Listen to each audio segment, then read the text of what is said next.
ಮಾತಾಡ್ಬೇಡಿ ಆಮೇಲೆ ಕೊಡಿ. ಯಾಕೆ ಆಮೇಲೆ ಮಾತಾಡ್ಬೇಕು? ಯಾಕೆ ಆಮೇಲೆ ಮಾತಾಡ್ಬೇಕು? ಮಾತಾಡಕ್ ಅದು ಬರಲ್ಲ. ಯಾಕೆ ಮಾತಾಡಕ್ ಬರಲ್ಲ?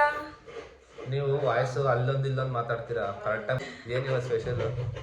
ಸ್ಪೆಷಲ್ಲು ಬೆಳಗ್ಗೆ ತಿಂಡಿಗೆ ಉಪ್ಪಿಟ್ಟು, ಮಧ್ಯಾಹ್ನ ನಾಟಿ ಕೋಳಿ ಸಾಂಬಾರು, ಶಾವಿಗೆ ಆ್ಯಂಡ್ ಫಿಶ್ ಆ್ಯಂಡ್ ಚಿಕನ್. ತುಂಬ ಇದೆ ಇವತ್ತು ವೆರೈಟೀಸ್. ಎಲ್ಲ ಇದೆ, 3 ಥರನೇ ಇದೆ. ಮಟನ್ ಅಂದ್ಬಿಟ್ಟು ಎಲ್ಲ ಇದೆ. ಇವ್ರು ಕಾಯ್ತಿರ್ತಿದ್ದಾಳೆ. ರೆಡಿ ಆಗ್ತಿದೆ, ಉಪ್ಪಿಟ್ಟು ರೆಡಿ ಆಗಿದೆ ಈಗ. ಈಗ ಸವಿಯೋದಕ್ಕೆ ಎಲೆ ತರ ಕೊಯ್ದಾರೆ ಅಲ್ವಾ? ಬಾಳೆದೆಲೆ ಉಪ್ಪಿಟ್ಟು ಗೈಸ್. ವಡೆ ಹಾಕೊಂಡು ಉಪ್ಪಿಟ್ಟು. ನಾಟಿ ಕೋಳಿ ಸಾಂಬಾರು, ಶಾವಿಗೆ ತಿಂತೀವಿ. ಅದರಲ್ಲಿ ಬಾಳೆದೆಲೆ ತಿನ್ನೋದು. ಸರಿ, ನಾವು ತಿಂಡಿ ತಿನ್ಬೇಕಾದ್ರೆ ಸಿಗ್ತೀವಿ. ಉಪ್ಪಿಟ್ಟು ಹಿಡಿದೋಡಪ್ಪ.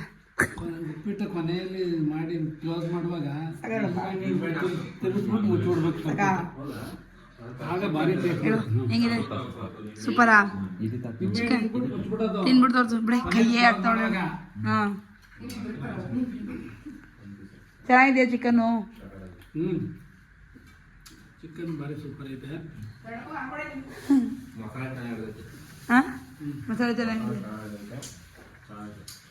Full zoom.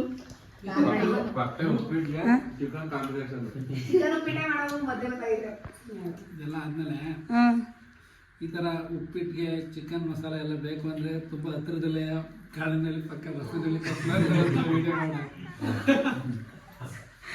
ಪೌಡರ್ ಚಿಕನ್ದಲ್ಲಿ ಏನೋ ಹಾಕಿರೋದು ಅದ್ರ ಮಸಾಲ ಹೇಳಿ ಅಂತ.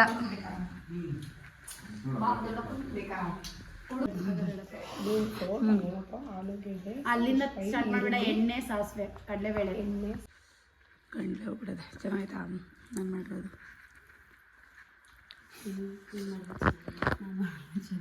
ಕಾಲಾಕ್ಬಿಟ್ಟವಳ. ಬೇರೆ ಬೇರೆ ಡಿಸೈನ್ ಚೆನ್ನಾಗಿರುತ್ತೆ.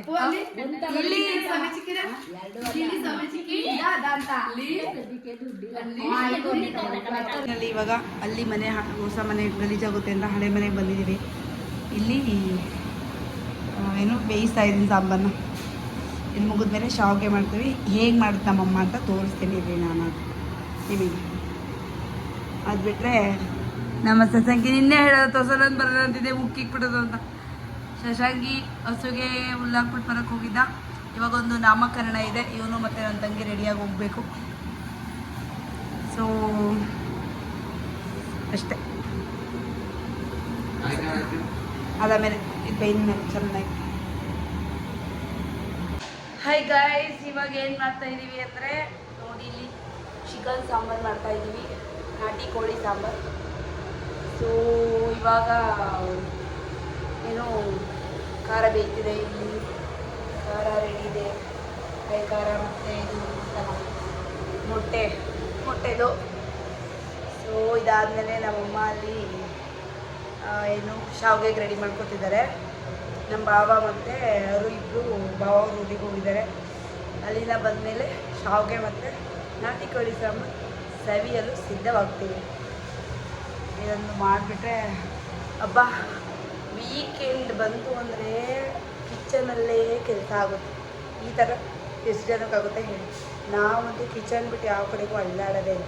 ಫುಲ್ ಕೆಲಸ ಕಿಚನ್ನಲ್ಲೇ ಇರುತ್ತೆ, ಬರೀ ಕೆಲಸ. ನೋಡೋಣ ಇವಾಗ ಸಾಂಬಾರು ಹೇಗೆ ಬರುತ್ತೆ ಅಂತ. ಎಲ್ಲರದು ಒಂದೊಂದು ಚೂರು ಕೈ ಇದೆ ಇದರಲ್ಲಿ.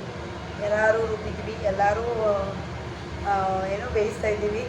ಇವಾಗ ನಾನು ಫೈನಲಿ ಏನು ದೊಡ್ಡ ಒಲೆ ತೋರಿಸ್ತೀನಿ. ನಮ್ಮಪ್ಪ ಇಷ್ಟು ದೊಡ್ಡ ಅಳಸನ್ನ ತಂದಿದೆ. ಹಣ್ಣಾಗಿದೆ ಏನೋ ಗೊತ್ತಿಲ್ಲ. ನೋಡು, ಒಂದು ಚೂರು ಕೊಯ್ದು ನೋಡು. ತೆಗೆದು ನೋಡು. ಹಣ್ಣಾಗಿದ್ರೆ ಅದನ್ನೂ ತಿನ್ನಬೇಕು. ಆಗಿದೆ ಫ್ರೆಂಡ್. ಅದ್ರಿಂದ ಗೊತ್ತಾಗಲ್ಲ, ಅದಾಗಿರುತ್ತೆ. ಆಗಿಲ್ಲ. ಓಕೆ, ಫೈನಲಿ ರೆಡಿ ಆಗ್ತಿದೆ ನಾಟಿ ಕೋಳಿ ಸಾಂಬಾರ್. ನೋಡಿ ಎಷ್ಟು ದಪ್ಪದ್ರಲ್ಲಿ ಮಾಡಿದ್ದೀನಿ, ದೃಷ್ಟಿ ಹಾಕ್ಬೇಡಿ. ಮತ್ತು ಅಲ್ಲಿ ನಮ್ಮಮ್ಮ ಇದಕ್ಕೆ ರೆಡಿ ಮಾಡಿರ್ತಿದೆ. ಅಕ್ಕಿನ ನೆನೆಯೋದಕ್ಕೆ ಇಟ್ಟಿದೆ. ಶಾವಿಗೆ ಇದೆ. ಯಾರ್ಯಾರ ಕಡೆ ಈ ಥರ ನಾಟಿ ಕೋಳಿ ಸಾಂಬಾರು ಶಾವಿಗೆ ತಿಂತೀರಾ ಕಾಮೆಂಟ್ ಮಾಡಿ ಗೈಸ್. ನೈಸ್ ರೆಸಿಪಿ, ಇದೊಂದು ಒಳ್ಳೆ ಕಾಂಬಿನೇಷನ್. ಇಲ್ಲಿ ನಮ್ಮಮ್ಮ ಮತ್ತು ನಾವೆಲ್ಲ ಸೇರಿಕೊಂಡು ಶಾವಿಗೆ ಮಾಡ್ತಾಯಿದ್ದೀವಿ. ಅದು ಅಕ್ಕಿ ಲೈಕ್ ಅನ್ನ ಥರ ಬೇಯಿಸ್ಕೊಂಡು ಫುಲ್ ಬೇಯೋ ತನಕ ಸ್ಮ್ಯಾಶ್ ಆಗೋ ತನಕ ಬೇಯಿಸ್ಕೊಂಡು ಮುದ್ದೆ ಥರ ತಿರುಗಿಬಿಟ್ಟು ಅವರು ಅದನ್ನು ಉಂಡೆ ಮಾಡ್ಕೊಂಡ್ಬಿಟ್ಟು ಮಾಡಿದ್ದು. ಅದು ಕಂಪ್ಲೀಟ್ ಇನ್ನೊಂದು ಬ್ಲಾಗಲ್ಲಿ ಹೇಳ್ತೀನಿ. ಬಟ್ ಈ ಥರ ಆಗಿದೆ ನೋಡಿ ಅದು ಶಾವಿಗೆ ಅಷ್ಟೇ. ಬೇಡ ಬೇಕಾದ್ರೆ ಇವಳಿಗೆ ಮಾಡ್ತಾರೆ. ಇವಾಗ ನಾವೆಲ್ಲಿ ಅಜ್ಜಿ ಮನೆ ನೋಡಲಿಕ್ಕೆ ಅಂತ ಬಂದಿದ್ದೀವಿ. ಇದು ನಮ್ಮದು ಹಳೆಯ ಮನೆನ ಹೊಸ ಮನೆಯ ಜಾಗಕ್ಕೆ ಕನ್ಸ್ಟ್ರಕ್ಷನ್ ಮಾಡಿದ್ದು. ಇವಾಗ ನಾವು ನಿಪ್ಪಟ್ಟು ಮಾಡ್ತಾ ಇದ್ದೀವಿ ನೋಡಿ, ಈ ಥರ ಮಾಡ್ತಾ ಇದ್ದೀವಿ ನಿಪ್ಪಟ್ಟು. ಅದರಲ್ಲೇ ಇರೋದು, ಅದರಲ್ಲೇ ಹೋಗೋದು. ಹೇಳಿ ಗೈಸ್, ಏನು ಮಾಡ್ತಾ ಇದ್ದೀರಾ? ನಿಪ್ಪಟ್ಟು ಯಾರಿಗೋಸ್ಕರ? ನಮಗೋಸ್ಕರನೇ ಗೈಸ್, ಹಂಗೆ ಹಳ್ಳಿ ಮೈದೂರಿಗೋಸ್ಕರ. ಇವರೇ ಇದನ್ನು ಈ ಹಿಟ್ಟು ಹದ ಮಾಡಿರೋದು. ಏನೇನಾಗಿ ಮಾಡಿದ್ದಾರೆ ಅಂತ ನಾನು ಮಿಸ್ ಮಾಡ್ಕೊಂಬಿಟ್ಟೆ ವಿಡಿಯೋ ಮಾಡೋದು. ಇದೆಯಾ ಕ್ರಿಸ್ಪಿ ಆಗಿದೆಯಾ? ತೋರಿಸಿ ಅದನ್ನು. ಸಪ್ಪೆನಾ ಅಲ್ಲ ಸಪ್ಪೆ ಅಂತಿದ್ರು ಅವಳು. ಎಲ್ಲ ಸರಿಯಾಗಿದ್ಯಾ? ಸಪ್ಪೆ ಅಂದ್ರೆ ನೀನು ಸುಡ ತಿಂದು ಏನಾದ್ರು ಕುಡ್ದಿದ್ರೆ ನಾಳೆ ಬೇಡ ಇನ್ನೇನು ಹಾಕೋಬಿಡಿ.